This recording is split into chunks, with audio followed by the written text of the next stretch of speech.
and then you coming in at a time where you transitioning from you back in Virginia, went to school, Oh came back to man, yeah. Virginia, Oof. and you were in an area in Hampton Roads where you young.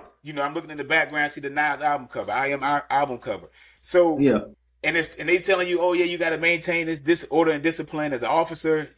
But the people you really relate to, or I would say like at the time was like my E4s and E5s.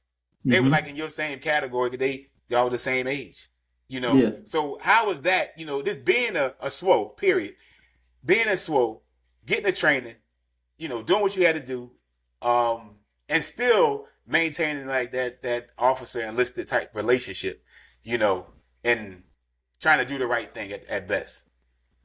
So, I just had this thing in my head that I'm Sherry's son before all of that, Mm. and with that, the way I carry myself, I commanded respect, whether I was Yeah. wearing a uniform or not. So, and that's how I carried myself. I didn't do anything to be disrespectful to anybody else based on their rank, rate, Mm-hmm. and I think that posed a lot of conflict for some people who didn't understand me because, like, at the same time, I that's just the life that I live. So Yeah. I found myself comfortable being in my workspace or going to the mess decks to do because the thing was going to do what was it? I forget it was meal checks or whatever it was. I forget the name of it. Oh yeah, yeah, But yeah. yeah, so as an officer, you go down there and you check the quality of the food down on the mess deck. So shit, I Mm-hmm. was like, I'm going down there every day since nobody else want to Right, go down there. right, And right, so right, I was doing my part, but then it was, you get chastised, you get talked to about that. Hey, you going down there too much, and it's like right. because people start seeing even how people were engaging with me, and that meant like the way that a junior sailor would speak to me. They didn't Mm-hmm. understand the cultural barriers when they say Right. "What's up, sir." People thinking like they playing with me, but it's like to me that's the Oh, sign of respect too. respect. Mm-hmm. But Mm-hmm. because they don't get other people don't get that it's not a standard across the board. It's like, oh, that's a frat line, or stuff like that. So Yeah. again, the junior guys, even that I still see them today. They still message me on Facebook. The Mm-hmm. lines have never been blurred from our standpoint. And it was like, and if you have a question or you have a problem with how we engage with each other, then um that's a you problem. And that's how I Yeah. took it because I knew in my heart my intentions were always real, Right. and I didn't leave that up to somebody else to interpret for me.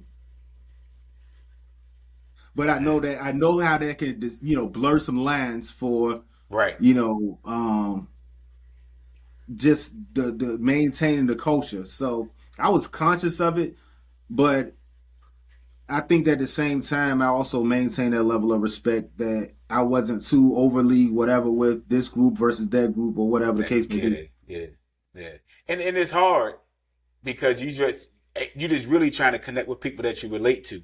But in Hmm. the military wants you to say, "Oh no, we want you to lock and keep you in this group right here." You could talk to them when y'all in the shop or whatever like that, but I don't really need you to socializing too much. And again, I understand why they say it, Yeah, why it's done. It's there, and but I guess it's just more for like you just trying to. I hear today to kind of fast forward a little bit. Today they had them type of relationships. The relationships where they didn't want you to have back then, it's kind of okay to have them now. And again, it's always been cool. Like, I just don't want to socialize with you when we just at work or we're in our space. I should be able to talk to you no matter where we at on the ship or the right. base or whatever like that. We should be able to have a conversation because we work together. You're Some right. people going, yeah, cross the line. That's okay. You're going to have that. That happens not just in the military. That happens in life. Right. People cross the lines on many of things. And Because we I handle them understand that accordingly. we more than our jobs too. Like I Yeah. always had that awareness.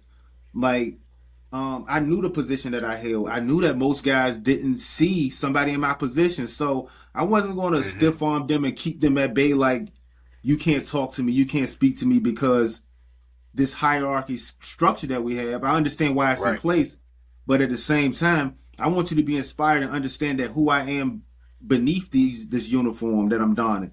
And when you Right. understand that, it makes you, and it should, at least that was my intention, was to inspire you to reach for something more and not just be in that box that somebody cut out for you.